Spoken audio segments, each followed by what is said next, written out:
નમસ્કાર વિદ્યાર્થી મિત્રો, આજે આપણે પોલીન્યુક્લિયર એરોમેટિક હાઇડ્રોકાર્બનમાં કેટલાક પરીક્ષા માટે ઉપયોગી અગત્યના MCQ સોલ્વ કરીશું.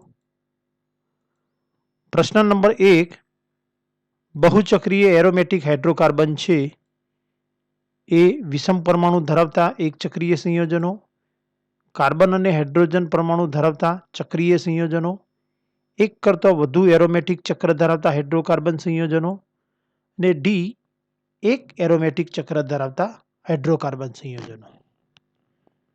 બહુચક્રીય એરોમેટિક હાઇડ્રોકાર્બન એટલે કે પોલીન્યુક્લિયર એરોમેટિક હાઇડ્રોકાર્બન એ ફક્ત કાર્બન અને હાઇડ્રોજન ધરાવતા તત્વો છે અને તેમાં એક કરતાં વધુ એરોમેટિક ચક્રો હોય છે. આમ એક કરતાં વધુ એરોમેટિક ચક્ર ધરાવતા હાઇડ્રોકાર્બન સંયોજનો ને બહુચક્રીય એરોમેટિક હાઇડ્રોકાર્બન તરીકે ઓળખવામાં આવે છે. પરિણામે પ્રશ્ન 1નો સાચો જવાબ થશે ઓપ્શન સી. પ્રશ્ન 2, અબદ્ધ એટલે કે આઇસોલેટેડ અથવા નોન ફ્યુઝ બહુચક્રીય એરોમેટિક હાઇડ્રોકાર્બન છે એ બાયફિનાઇલ, બી ડાયફિનાઇલ મિથેન, સી નેપ્થેલિન, ડી એ અને બી. આઇસોલેટેડ એટલે કે નોન ફ્યુઝડ પોલીન્યુક્લિયર એરોમેટિક હાઇડ્રોકાર્બન એટલે એવા સંયોજનો કે જેમાં એક કરતાં વધુ એરોમેટિક ચક્રો આવેલા હોય અને આ એરોમેટિક ચક્રોનો કાર્બન પરમાણુ સામાન્ય ન હોય તો તેવા એરોમેટિક ચક્રોને isolated non fused aromatic compound તરીકે ઓળખવામાં આવે છે. અહીં ડાયફિનાઇલ એટલે કે બાયફિનાઇલ અને ડાયફિનાઇલ મિથેન એ બંનેમાં ચક્રનો એક પણ કાર્બન સામાન્ય નથી. પરિણામે તેઓ નોન ફ્યુઝડ બહુચક્રીય એરોમેટિક હાઇડ્રોકાર્બન છે. જ્યારે નેપ્થેલિનમાં ચક્રના 2 કાર્બન પરમાણુઓ સામાન્ય છે, તેથી તે ફ્યુઝડ બહુચક્રીય એરોમેટિક હાઇડ્રોકાર્બન છે. આમ પ્રશ્ન 2નો સાચો જવાબ થશે બાયફિનાઇલ અને ડાયફિનાઇલ મિથેન એટલે કે ઓપ્શન ડી એ અને બી.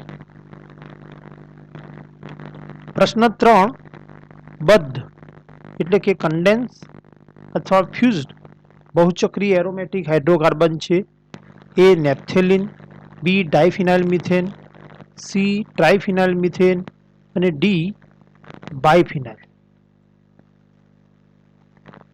બદ્ધ કન્ડેન્સ બહુચક્રીય એરોમેટિક હાઇડ્રોકાર્બન એટલે એવા એરોમેટિક હાઇડ્રોકાર્બન સંયોજનો કે જે બહુચક્રીય એરોમેટિક હાઇડ્રોકાર્બન સંયોજનોમાં ચક્રના 2 કાર્બન પરમાણુઓ સામાન્ય હોય એટલે કે એકબીજાના ઓર્થો સ્થાનમાં જોડાયેલા હોય તો તેવા બહુચક્રીય એરોમેટિક હાઇડ્રોકાર્બનને બદ્ધ, કન્ડેન્સ અથવા ફ્યુઝડ બહુચક્રીય એરોમેટિક હાઇડ્રોકાર્બન તરીકે ઓળખવામાં આવે છે.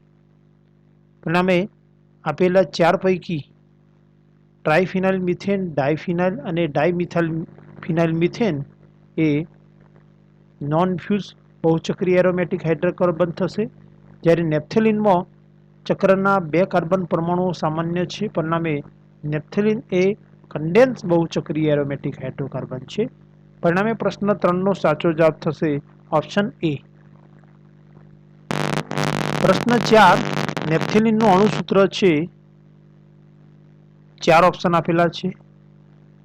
નેપ્થેલિનનું બંધારણીય સૂત્ર જોઈએ તો તેમાં 6 અને 4 એમ ટોટલ 10 કાર્બન પરમાણુ છે.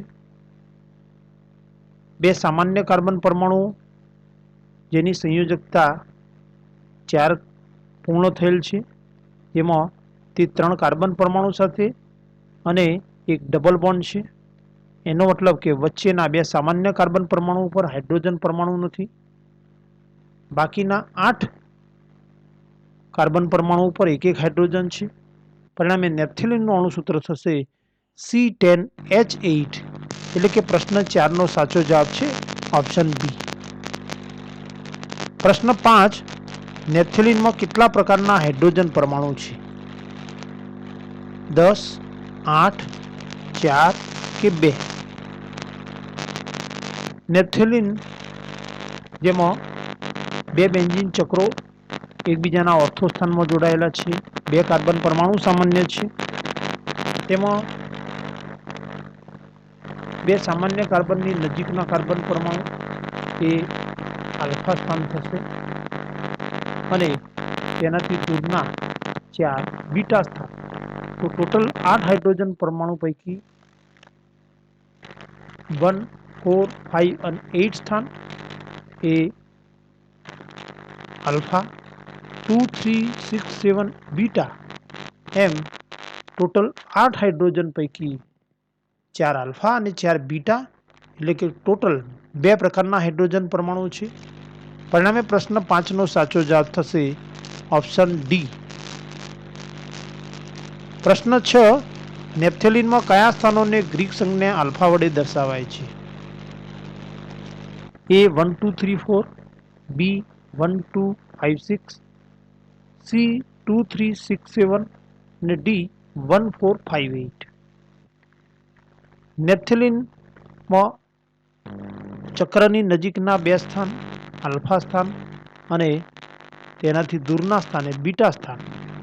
આમ 1, 4, 5, 8 એ આલ્ફા, 2, 3, 6, 7 એ બીટા સ્થાન છે.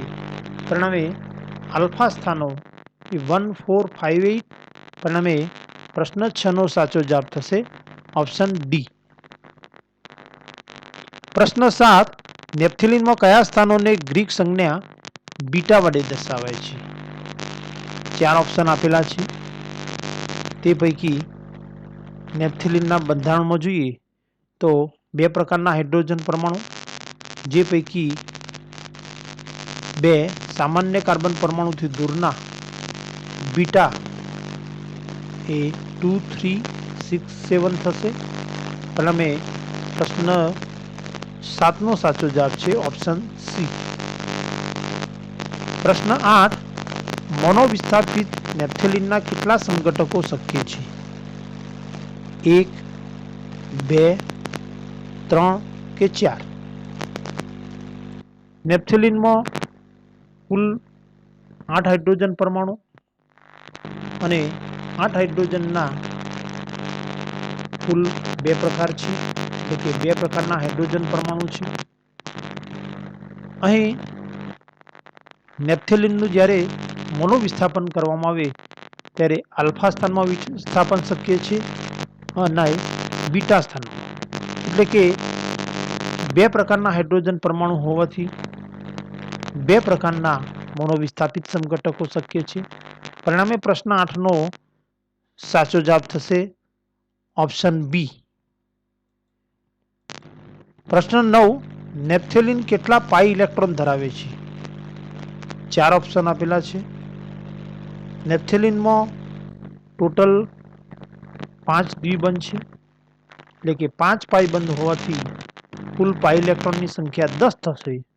પરિણામે પ્રશ્ન 9 નો સાચો જવાબ થશે ઓપ્શન સી. પ્રશ્ન 10, નેપ્થેલિન માટે નીચેનામાંથી કયું વિધાન સાચું છે? એ એરોમેટિક છે, બી ઇલેક્ટ્રોન અનુરાગી વિસ્થાપન પ્રક્રિયાઓ આપે છે, સી બેયર કસોટી આપતું નથી, ડી આપેલા બધા છે. નેપ્થેલિન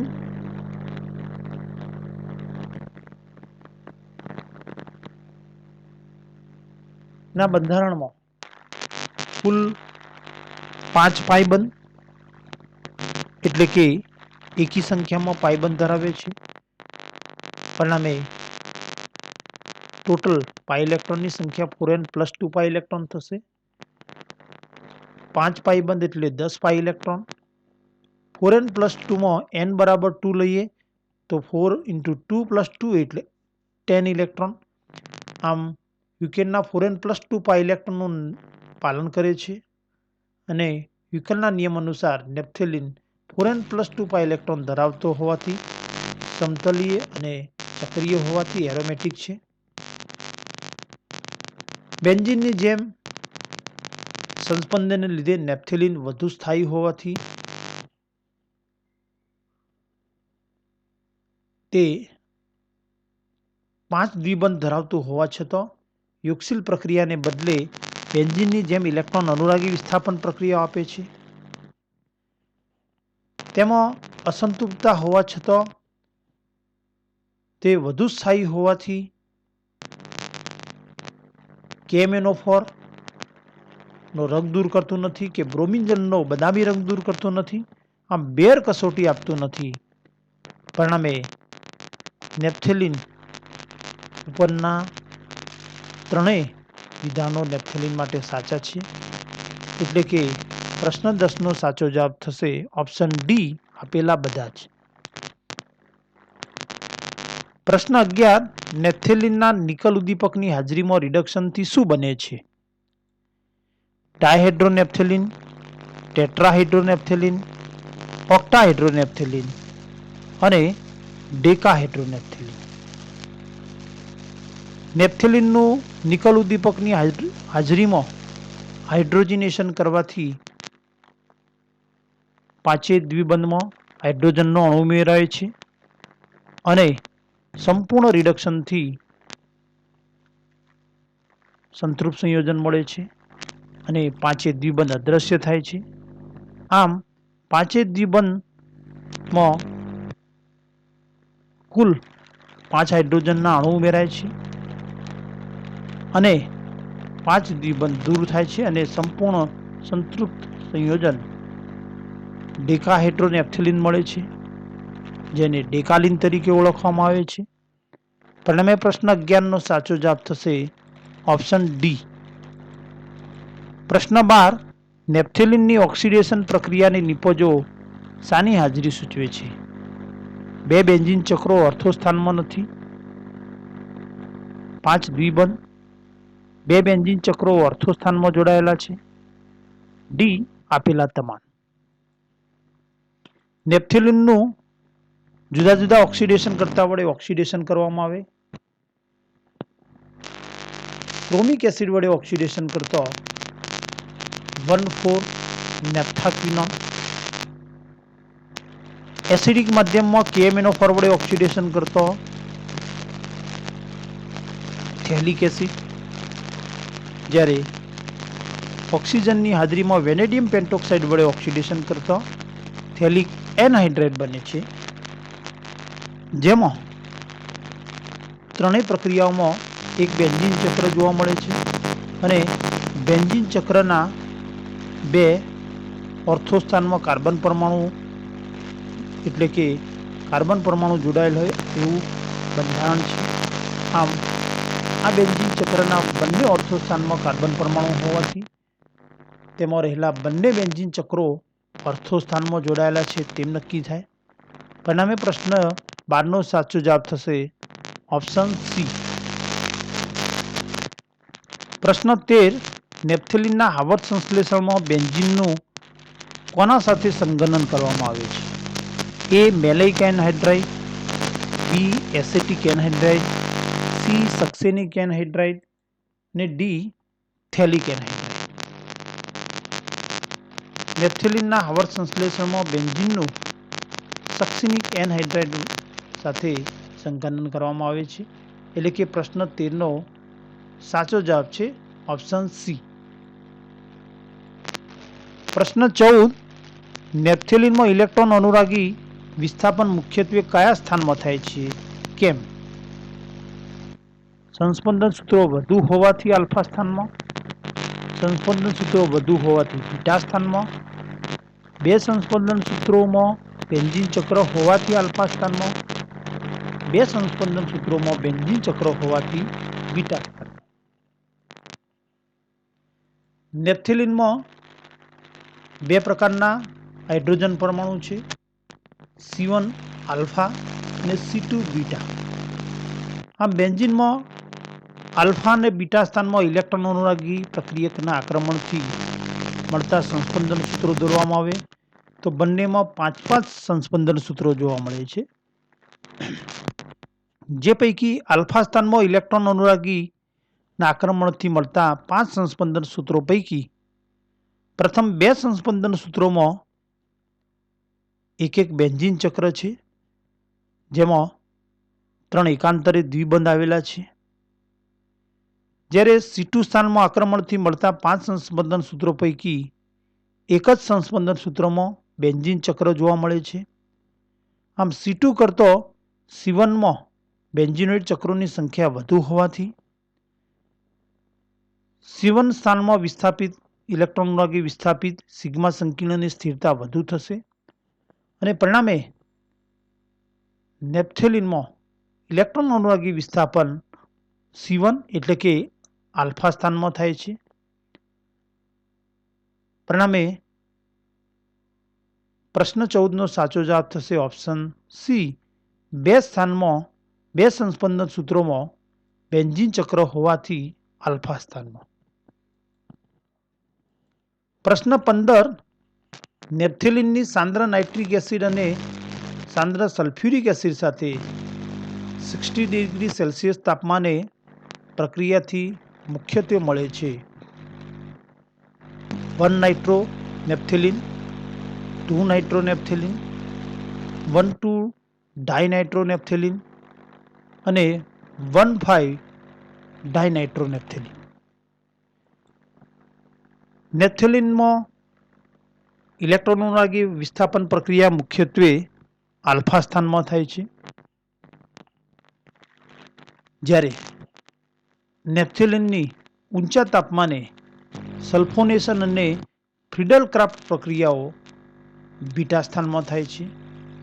અહીં નેપ્થેલિનની નાઇટ્રેશન પ્રક્રિયા આપેલ છે અને નીચા તાપમાને નાઇટ્રેશન પ્રક્રિયામાં ઇલેક્ટ્રોનની પ્રક્રિયા છે અને તેમાં આલ્ફા સ્થાનમાં NO2 સમૂહ દાખલ થાય છે અને આલ્ફા નાઇટ્રોનેપ્થેલિન એટલે કે 1 નાઇટ્રોનેપ્થેલિન મળે છે. પરિણામે પ્રશ્ન 15નો સાચો જવાબ થશે ઓપ્શન એ. પ્રશ્ન 16 નેપ્થેલિનમાં C1C2 અને C2C3 બંધ લંબાઈ માટે નીચેનામાંથી કયું વિધાન સાચું છે? એ C1C2 અને C2C3 બંધ લંબાઈ સમાન 1.39 એંગસ્ટ્રોમ, બી C1C2 બંધ લંબાઈ 1.33 એંગસ્ટ્રોમ અને C2C3 બંધ લંબાઈ 1.54 એંગસ્ટ્રોમ, C1C2 બંધ લંબાઈ 1.40 એંગસ્ટ્રોમ અને C2C3 બંધ લંબાઈ 1.36 એંગસ્ટ્રોમ, ડી C1C2 બંધ લંબાઈ 1.36 એંગસ્ટ્રોમ અને C2C3 બંધ લંબાઈ 1.40 એંગસ્ટ્રોમ. નેપ્થેલિનના સંસ્પંદન સૂત્રો જોઈએ તો તેના કુલ 3 સંસ્પંદન સૂત્રો અને આ 3 સંસ્પંદન સૂત્રો પૈકી 2 સંસ્પંદન સૂત્રોમાં C1C2 વચ્ચે દ્વિબંધ જ્યારે એક સંસ્પંદન સૂત્રોમાં C1C2 વચ્ચે એકલ બંધ છે. જ્યારે 3 સંસ્પંદન સૂત્રો પૈકી 2 સંસ્પંદન સૂત્રોમાં C2C3 વચ્ચે એકલ બંધ અને એક સૂત્રમાં C2C3 વચ્ચે દ્વિબંધ જોવા મળે છે. સામાન્ય રીતે કાર્બન કાર્બન એકલ બંધ લંબાઈ 1.54 એંગસ્ટ્રોમ અને ડબલ બોન્ડ લંબાઈ 1.33 એંગસ્ટ્રોમ જોવા મળે છે. પરંતુ અહીં C1C2 અને C2C3માં એકલ બંધ અને દ્વિબંધ એમ બંને ગુણ જોવા મળે છે. પરિણામે તેમની બંધ લંબાઈ એ એકલ બંધ અને દ્વિબંધની મધ્યવર્તી જોવા મળે છે એટલે કે 1.33 અને 1.54 એંગસ્ટ્રોમ વચ્ચેની જોવા મળે છે. તેમાં C1C2માં દ્વિબંધ ગુણ એ C2C3 કરતાં વધુ છે. પરિણામે C2C3 કરતાં C1C2 બંધ લંબાઈ પ્રમાણમાં ટૂંકી થશે એટલે કે C2C3 કરતાં C1C2 બંધ લંબાઈ ઓછી થશે અને બંનેની મધ્યવર્તી થશે. આમ C1C2 બંધ લંબાઈ મધ્યવર્તી 1.36 એંગસ્ટ્રોમ અને C2C3 બંધ લંબાઈ તેના કરતાં વધુ 1.40 એંગસ્ટ્રોમ જોવા મળે છે. પરિણામે પ્રશ્ન 16નો સાચો જવાબ થશે option D. Thank you for watching.